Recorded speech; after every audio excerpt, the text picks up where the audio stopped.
Let's not pretend that you're not affected by this decision about ATM fees. Don't think, though, for a single minute that the decision by the banks to scrap the $2 fee is a generous idea designed to help consumers. Now, yesterday, this is what Anna Blow, the head of the Bankers Association, said. It's a boon for customers and makes banking more affordable. Now, of course, she's the head of the Bankers Association, but do remember, no business ever cuts its prices because it wants to. They only cut prices because they have to. Competition is the most obvious reason. That's why ANZ, Westpac and the NAB moved. But political and reputational risk are the key reason the Commonwealth Bank moved first. Right now, with an APRA investigation underway and the bank facing more than 53,000 civil charges from AUSTRAC that it failed to report potentially suspicious cash transactions, the Commonwealth has to change. You saw it last week with the move to sell out of funds management and insurance, two areas it's been attacked over, and you saw it again yesterday with ATM fees. The irony is that it's the Commonwealth's so-called smart ATMs that got it into hot water in the first place with AUSTRAC.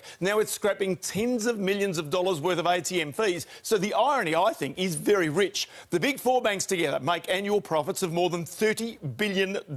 So the $500 million in fees they collect when you use a different bank's ATM represents about 1.6% of the total profit. As a proportion of total revenue, not profit, the measure is relatively small. But there's something else. It's this headline from March this year. ATM usage is collapsing around the country because of contactless cards and phone apps. Our use of cash is free-falling. The banks aren't stupid. They're cutting fees in an area of their business that's already shrinking. In future, there'll be less total numbers of ATMs available right across the country. So if banks let customers freely use each other's machines, then they can cut the total number of machines in the network. That saves them money. Do you see what's really happening here now? Over the weekend, the Dow Jones Index down by 9, the dollar this morning 79.48 US cents. Carl, Lisa?